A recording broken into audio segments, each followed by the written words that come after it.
Yes, Jeevins, welcome back to STEMatics Guide. Learn wide and grow with pride. आज की इस video में हम देखने वाले हैं नागपुर यूनिवर्सिटी यानी कि RTMNU के फिजिक्स प्रैक्टिकल के लिए कुछ जनरल इंस्ट्रक्शंस और साथ ही में हम देखेंगे कि पिछली बार कैसे कंडक्ट हुआ था, कैसा आपका टेम्परामेंट होना चाहिए इस बारे में। तो चलिए आगे बढ़ते हैं।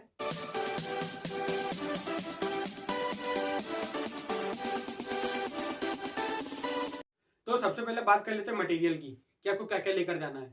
सबसे पहले तो आपका कॉलेज आईडी कार्ड काफी इंपॉर्टेंट है, उसके बिना आपको प्रैक्टिकल एग्जाम में बैठने नहीं देंगे। सेकंड चीज आपकी हॉल टिकट यानी कि एडमिट कार्ड, अगर मिला है तो ठीक है, नहीं मिला है तो देखते हैं उसके हिसाब से कैसे इंस्ट्रक्शंस आपको मिलते हैं, उन्हें ही फॉलो कीजिएगा।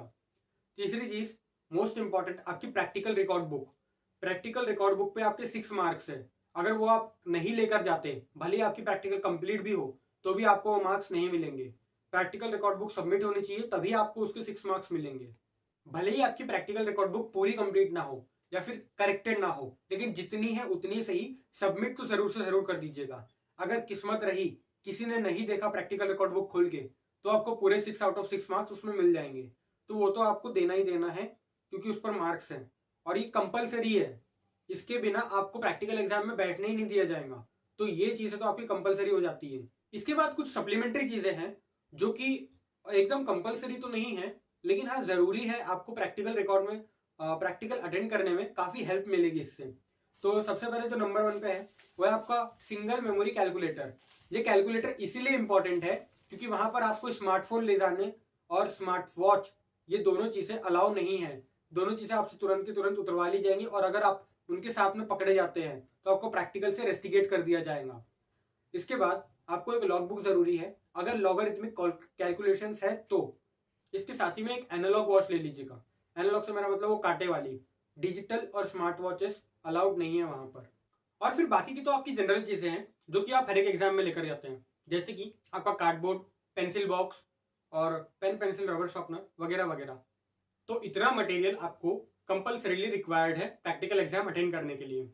अब इसके आगे जो पेपर पैटर्न है वो हमने पिछली वीडियो में डिस्कस कर लिया था, तो वो मैं यहाँ पर दोबारा नहीं रिपीट करूंगा। और साथ ही में जो पॉइंट्स होते हैं जो कंसीडर करना रहता है वो भी हमने पिछली वीडियोस में अटेंड कर लिया था, तो वो भी मैं यहाँ पर नहीं बताने वाला हूँ।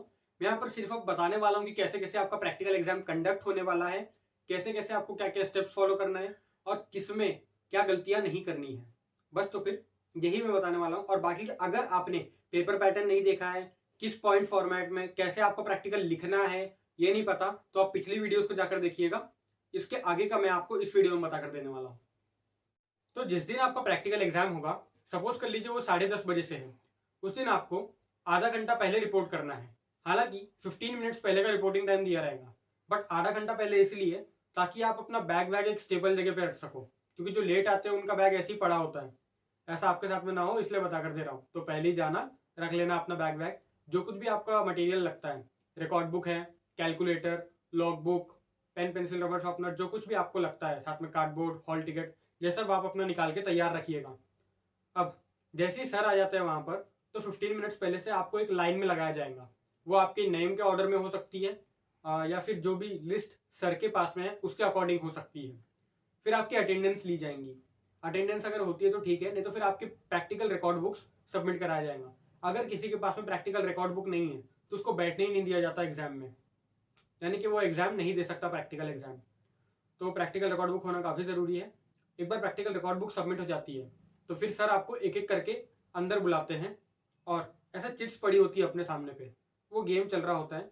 जैसे कि आपका सेट ए में 7 प्रैक्टिकल्स है, तो 7 प्रैक्टिकल्स के नाम से चिट पड़ी होगी, A1, A2, A3, ऐसा A7 तक। नेम वाइज आपको कुछ भी चूज करना है रैंडमली, कुछ भी आपके हिस्से में जो आया उसे ही आपको परफॉर्म करना पड़ेगा और आप वहां पर कुछ कर भी नहीं सकते। वहां पर आपकी चॉइस नहीं होगी, जो आपके हिस्से में आया उसके अकॉर्डिंग आपको प्रैक्टिकल परफॉर्म करना है। ऐसा सेट ए और सेट बी दोनों के लिए होगा। तो अब 14 प्रैक्टिकल्स तो आप रट नहीं सकते, इसलिए मैं सजेस्ट करूंगा कि आप सेट ए को अच्छे से लर्न कर लीजिए। सेट ए के फर्स्ट 7 प्रैक्टिकल्स अच्छे से कंप्लीट कर लीजिए, रट लीजिए उनको, ताकि सेट ए से तो आपको अगर कोई भी मिल जाता है, कोई भी रैंडमली, तो आप उसके 8 से 9 मार्क्स आराम से गेन कर सके, जिससे कि आप प्रैक्टिकल्स में अपना पासिंग कंफर्म कर सके। इसके बाद सेम ऐसा सेट बी के लिए भी फॉलो अप होगा। अब जब आप एक्सपेरिमेंट परफॉर्म करने जाएंगे तो आपके पहले से ही हो सकता है कोई ना कोई परफॉर्म कर रहा हो, तो सर बोलेंगे कि हाँ पहले ये परफॉर्म कर लेगा, उसके बाद में आप ऑब्जर्वेशंस निकालना। ठीक है, तो आपको तब तक के रुकना नहीं है। आपके पास में आंसर शीट आ चुकी होगी, उस पर अपना रोल नंबर और जो कुछ लगता है नाम, रोल नंबर, जैसा कि सर वहां पर गाइड करे आपको, वो लिख के तैयार रखिएगा। और एम अपैरेटस फॉर्मूला ये लिखते जाइएगा जो भी, क्योंकि आपको अब पता तो चल गया है ना कि आप कौन सा प्रैक्टिकल परफॉर्म करने वाले हो, तो उस प्रैक्टिकल का एम, अपैरेटस, फॉर्मूला, फिगर ये सब बना के तैयार रखते जाइएगा। सिर्फ आपका बचेगा ऑब्जर्वेशन, रिजल्ट, बाकी सब कुछ तो आप लिख चुके होंगे, तो वो फिर आप बाद में निकाल लीजिएगा। कई लोग क्या करते हैं, वहां पर बैठे ही रह जाते हैं कि हाँ अभी तो हमारी बारी आने की है ऑब्जर्वेशन निकालने की, तो हम लिखना क्यों चालू करें। ऐसा नहीं करना है, वहां पर हमको लिखते जाना है जैसे हमको पता चल गया कि आप कौन सा एक्सपेरिमेंट परफॉर्म करना है। और साथ ही में एक चीज नोटिस करिएगा, आपके पास में वहां पर टाइम कम होता है ऑब्जर्वेशन निकालने के लिए। 10 मिनट, 15 मिनट या फिर ज़्यादा से ज़्यादा 10 से 20 मिनट ही मिलता है ऑब्जर्वेशन निकालने के लिए। तो आपको उतनी ही टाइम में ऑब्जर्वेशन निकालना है और इन्हें नोट डाउन करके रख लेना है। ऑब्जर्वेशन को पेंसिल से नोट डाउन कीजिएगा, फिर जब आप फाइनल अपना पेपर सबमिट करने वाले होंगे तब आपको वो पूरा पेन में कन्वर्ट कर देना है। जब आप अपना एक्सपेरिमेंट परफॉर्म कर रहे हो सकता है आपके पास में कुछ चीज़ें वहां पर अवेलेबल ना हो, तो आप वो अटेंडेंस से मांग लीजिएगा। क्या है कि क्या होता है, जल्दी जल्दी में वो लोग रखना भूल जाते हैं कि आपको इस चीज़ का भी उस प्रैक्टिकल में काम पड़ेगा, जैसे कि स्टॉप वॉच हो गया। अगर ऐसा है तो तुरंत वहां पर अटेंडेंट से बोलिएगा कि मुझे इस सामान की जरूरत है, आप मुझे दीजिए, तभी आपको मिलेगा। तो ऐसे करके आपका 6 मार्क्स का रिकॉर्ड बुक और 9 मार्क्स के सेट ए और सेट बी के प्रैक्टिकल्स कंप्लीट होते हैं। इसके बाद में जो बचता है वो है आपका वाइवा, जो कि 6 मार्क्स का ही है। तो आपको वाइवा देकर ही जाना है, भले ही आपको कितना भी टाइम आउट हो जाए, हो सकता है कि 2 बज जाए, 3 बज जाए, लेकिन आपको वो कंप्लीट करके जाना है। वाइवा में समझ लीजिए सिर्फ अटेंडेंस की ही मार्क्स है, यानी कि अगर आप उसको अटेंड भी कर देते हैं तो भी आपको 6 में से 2, 3, 4 ऐसे मार्क्स मिल जाते हैं। तो आपको अटेंड करके ही जाना है। एक एक मार्क्स की कीमत है यहाँ पर, ध्यान में रखिएगा। ये मत बोल दीजिएगा कि हाँ 1 मार्क है, 2 मार्क है, 6 मार्क्स है तो हम इसको छोड़ देते हैं, कुछ ना कुछ हो जाएगा। 6 मार्क्स यानी कि आपका 1% बनता है, तो आपको देकर ही जाना है। इसके बाद में देख लेते हैं कि प्रैक्टिकल के लिए आपको पढ़ना कैसे है और कहाँ से पढ़ना है। ठीक है, तो सबसे पहले तो आपको सेट ए अपना 100% कंप्लीट कर लेना है, या फिर सेट बी, कोई भी एक सेट 100% पढ़ के रट के कंप्लीट कर दो, ताकि वहां पर जाओ तो बस आपको फटाफट aim, apparatus, formula, figure, diagram, observation, calculations और रिजल्ट, ये सब चीजें आप फटाफट वहां पर लिख लो, ताकि आपके 8 to 9 मार्क्स तो बन जाए इसमें। ठीक है, ऐसे ही फिर सेट बी के लिए एम, अपैरेटस, फॉर्मूला, फिगर, जो भी आपको लगता है जिसके आप मैक्सिमम चीजें रट सकते हो वो आप लर्न कर लीजिए अच्छे से। अब इसके बाद में जितने भी प्रैक्टिकल्स हैं उनकी थियरी आपकी टेक्स्ट बुक में दी होती है, हिमालय पब्लिकेशन की टेक्स्ट बुक में, उससे आपको थियरी पढ़ के जाना है। यहाँ से आप अपना वाइवा निकाल सकते हैं। वाइवा में आपको यही पूछा जाता है, सपोज कर लीजिए आपने कोई ग्रेविटेशन से रिलेटेड प्रैक्टिकल अटेंड किया है, तो आपको पूछेंगे Newton's universal law of gravitation क्या है, न्यूटन्स के लॉ बता कर दो, काइनेमेटिक्स इक्वेशंस क्या क्या है।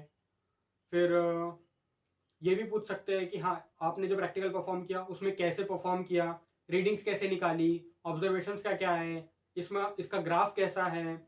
ठीक है, ऐसी ऐसी चीज़ें पूछते हैं। ये सब आपको अपनी टेक्स्ट बुक में से मिल जाएगा, और अगर आपने थियरी क्लासेस अटेंड की हैं तो उसमें टीचर्स ने भी परफेक्टली एक्सप्लेन करके दिया ही है। तो यहाँ से आपका वाइवा भी कवर अप हो जाता है। ऐसे करके आपका पूरा प्रैक्टिकल कवर अप हो जाता है।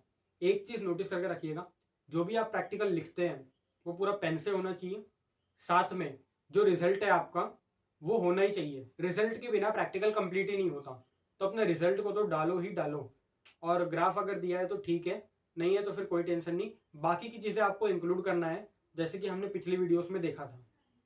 तो इतनी ही चीज़ें आपके प्रैक्टिकल के लिए, टेंशन लेना नहीं, प्रैक्टिकल आपका अच्छा ही जाएगा। आपको बस जाना है, रिकॉर्ड बुक सबमिट करनी है, 2 प्रैक्टिकल्स परफॉर्म करने हैं, और साथ में एक आदमी से या फिर एक एक्सटर्नल से थोड़े बहुत सवालों का जवाब देना है, बस आपका प्रैक्टिकल खत्म।